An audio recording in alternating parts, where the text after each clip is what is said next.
Hey, good morning, everybody. This morning's devotional reading is from the Gospel of Matthew, chapter 24. We are just reading verses 1 through 14. In the last chapter, Jesus was railing hard against the Pharisees and the religious leaders. He was not happy with how they were running God's temple and God's people. He ends the chapter by saying to them that their house would be abandoned and desolate. As we walk into chapter 24, we start off with this. As Jesus was leaving the temple grounds, his disciples pointed out to him the various temple buildings. But he responded, "Do you see all these buildings? I tell you the truth, they will be completely demolished. Not one stone will be left on top of another." Many look at this as Jesus' prediction of the fall of the temple, which in fact would happen in the year 70 AD, about 35 to 40 years after Jesus is reported to have said these words. Some biblical scholars try to use that as evidence that maybe Jesus never said those words at all, that the gospel was written after the fall of the temple, and they inserted it to make Jesus look as though he had predicted it. But if you keep reading through, you get the sense that whether Jesus was talking about what was going to happen in 70 AD or not is not really relevant, because Jesus is talking about the long game. You know, the disciples and many of us are anxious to get to the end of the story. We want to see the end days come. As we follow along in this passage, we see that the disciples pull Jesus aside and say, "Hey, what are the signs for the end times?"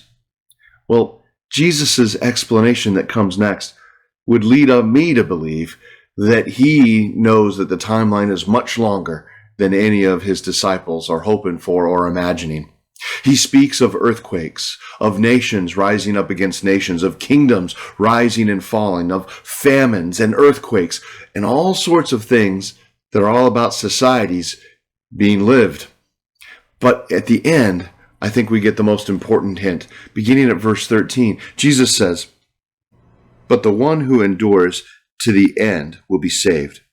And the good news about the kingdom will be preached throughout the whole world so that all the nations will hear it. And then the end will come." In my mind, this is Jesus affirming to us the mission to which we are all called. We are to be sharing the love of Jesus Christ with brothers and sisters in creation around us everywhere we go. Our job is to spread that good news. And when we have completed that task of making sure that everyone has effectively heard the good news of Jesus Christ, then and only then will God re-enter the scene and bring an end to what we know to be the world now. Now, that's not to say that we can put billboards all over the place and say that we've done our job. We know that the actual witnessing of God's love to people is to love on them directly. We can't talk at people. We got to make a friend. We got to be a friend. And then, and only then, can we bring our friends to Christ. And so that's our mission, is to go and love others. And we will know when we've completed our mission, because when that day comes and we have spread this message effectively throughout the entire world, then the Savior will come back to us. I don't know what that's going to look like, but I do know I've got a task in front of me right now. So let's all join together in that mission of loving the world and sharing the good news of Jesus Christ. Have a great day, everybody.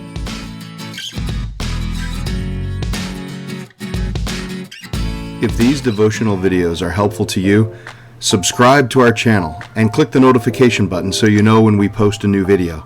And of course, please share them with others.